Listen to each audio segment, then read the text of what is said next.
The 2024 Bentley Batur is sold out, and that should make you sad.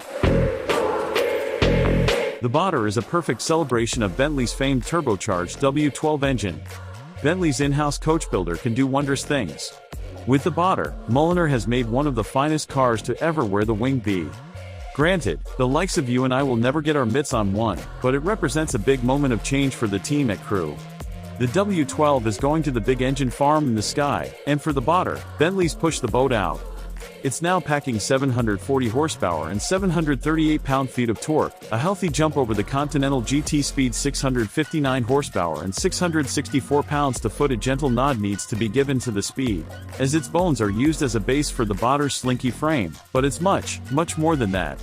Cutting-edge composites, nods to sustainability, and a preview of what's coming as Bentley electrifies its range, the Batur is a moment in the company's history that shouldn't be overlooked. Let's be honest, the world doesn't feel like it needs a $2.1 million Super GT right now, let alone one based on an already very capable Bentley. One that can be had for a fraction of the price, at that. But just because you don't think it's necessary, buyers don't agree. For the hardcore owners, it's something to be prized, the most special of cars that sits a cut above the rest. For them, only a Patek Philippe or a Rolex will do, though we all know a Casio F91 watts does the same job. The difference is that anyone can have the Casio, the Rolexes of this world are for the privileged few. The Batur is just that. Only for the few who can, in this case, 18 lucky high rollers. It shows the world you've worked your way to only the finest things in life.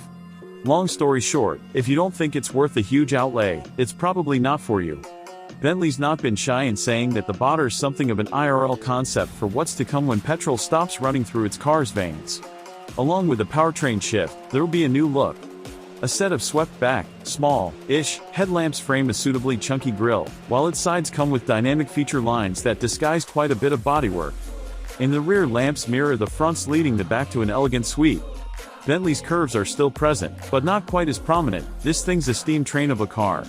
If steam trains were made of carbon fiber.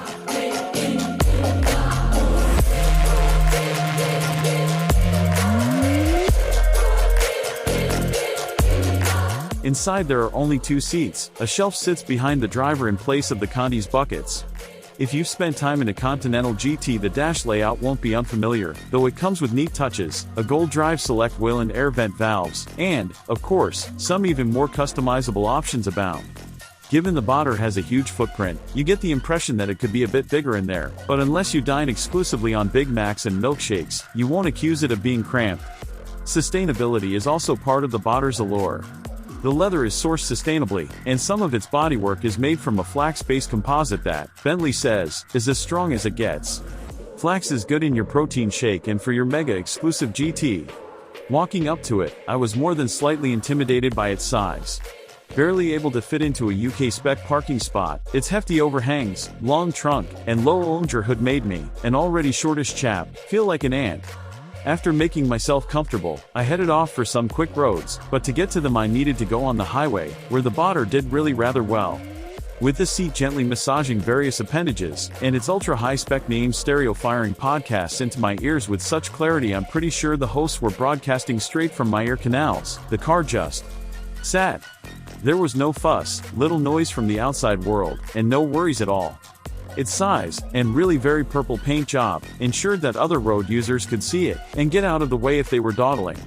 It was a bubble of utter calm in the world. This was, of course, with the car set to comfort, which keeps its dampers supple, steering light, and monstrous motor calm. Should you need to make progress, a gentle press on the throttle wakes the engine up nicely, and a seemingly endless wave of torque shoves you forward. Numbers to the Batur's wonderfully clear digital speedo at a rate it's best not to mention. It's the most powerful production Bentley ever built, and it's not shy about it. On more challenging asphalt, the golden dial switch to sport, the car's default, the Batur's 4,923-pound curb weight doesn't necessarily spoil any fun, but you're very aware that, despite it being clad in flax, it's a touch heavy. A Caterham, the Batur is not. But it sure covers ground fast. I found myself pointing it at a corner, pressing the go pedal, and getting there rather more quickly than I'd thought possible. The sheer amount of grunt on offer is baffling. Barring a runway, or a slab of clear autobahn, I'm almost certain it'll be nigh on impossible to run out of torque to play with. There's so much there that's breezes past needless, and flicks the bird at gratuitous.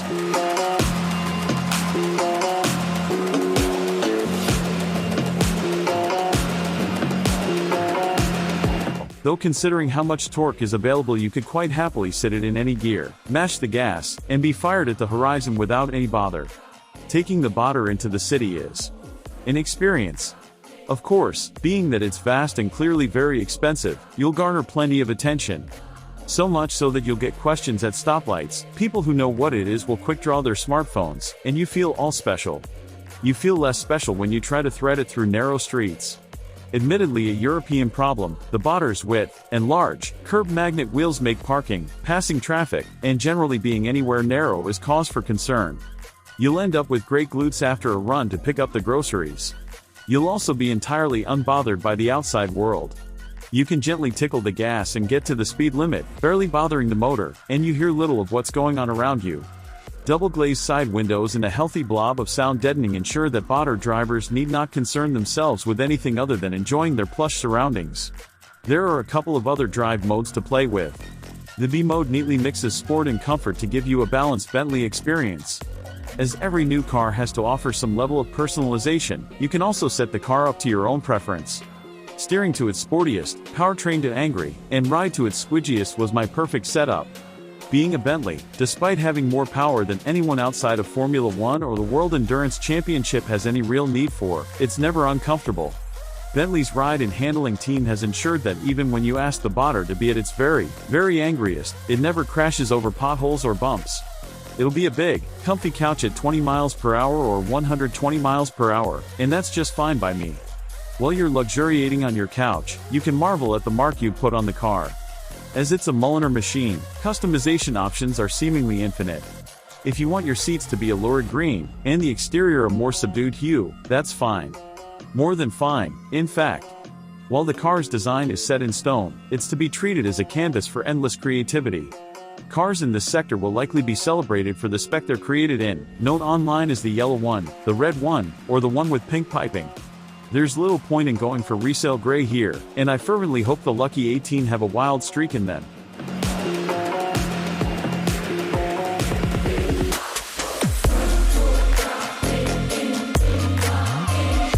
There are likely two schools of thought about the Batur. The first will say it's a Continental GT with more grunt and a new face, and write it off as a money-making exercise. This car is not for them. It's for the second lot, the people who see the Batur as the ultimate expression of the Bentley W12, what can be done with more resources, cutting-edge tech, and seemingly infinite imagination. While, yes, it is incredibly expensive, but not to those it's marketed at, and one of the rarest cars ever made, it's something of a director's cut for Bentley.